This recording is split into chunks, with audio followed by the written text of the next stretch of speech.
দেখতে পাচ্ছেন এই হলো খেলনা। তো এই সম্পর্কে সকল তথ্য আমি আপনাদেরকে আজকে দেবো। তো চলুন শুরু করা যাক। ট্রান্সফর্মার সম্পর্কে আপনারা অনেকেই জানেন। ট্রান্সফর্মার হলো রোবট অনেক কাজ করে, এক ধরনের রোবোটিক জিনিস যা হলো গাড়ি হতে পারে আবার গাড়ি হতে পারে। তো এই সম্পর্কে অনেক খেলনা বাংলাদেশে পাওয়া অনেক কঠিন, কিন্তু আমি আজকে একটা খেলনা নিয়ে চলে আসি, বেশ একটা উন্নত মানের খেলনা। তো এটা নিয়ে আমি আজকে বক্তব্য করব। তাহলে আমি একটু ক্যামেরা অ্যাঙ্গেলটা ঠিক করছিলাম, হয়তো আপনারা ক্লিয়ার দেখতে পাচ্ছেন। তো এই হলো আমাদের খেলনা। অ্যাঙ্গেলে ঝামেলা ছিল তো। এটা টোটালি এটা কোন ট্রান্সফর্মার আপনারা আমাদেরকে কমেন্টে জানাবেন। আমার ধারণা অনুযায়ী এটা ড্রিফট না হলে হুইল জ্যাক। আপনারা আমাদের অবশ্যই কমেন্ট করে জানাবেন। তো আসুন এটাকে আমরা এখন ট্রান্সফর্মার করে গাড়ি বানাই। এটা ভেহিকেল মোড হিসেবে কাজ করে এক ধরনের কার।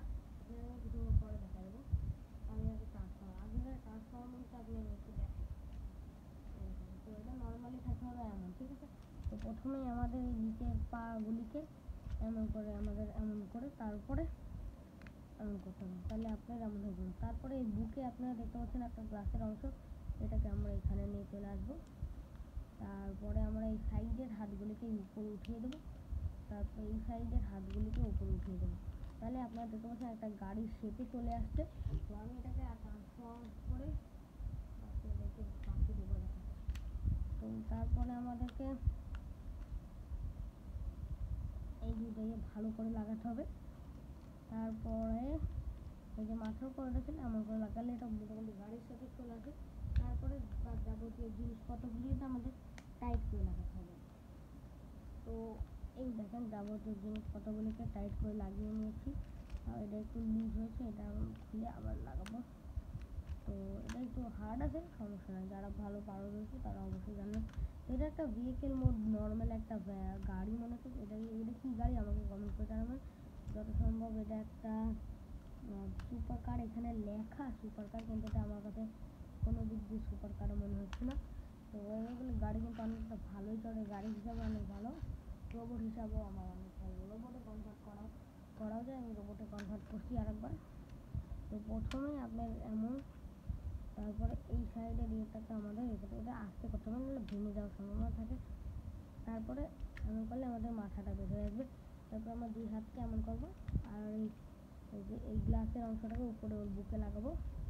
তারপর আমরা পা বের করবো।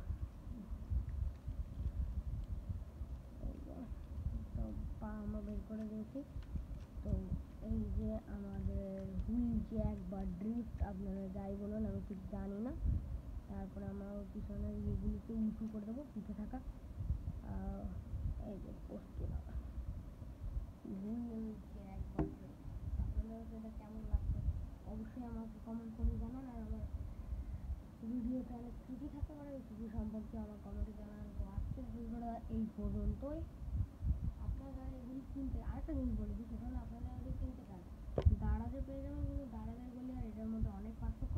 এটা আমি দারাজকেই কিনছিলাম, কিন্তু জিনিসটা মানে আগে অনেক ছিল, কিন্তু এখন দারাজে অন্য প্রোডাক্ট পাবেন, কিন্তু এই প্রোডাক্টটা পাওয়া অনেক কষ্ট। এই প্রোডাক্টটা পাইতে হলে আপনাদের বসুন্ধরার একটা দোকান আছে, আমি ঠিক জানি না, কিন্তু আপনারা ওখান থেকে পেয়ে যাবেন। আর ভিডিওটি যদি ভালো লাগে অবশ্যই লাইক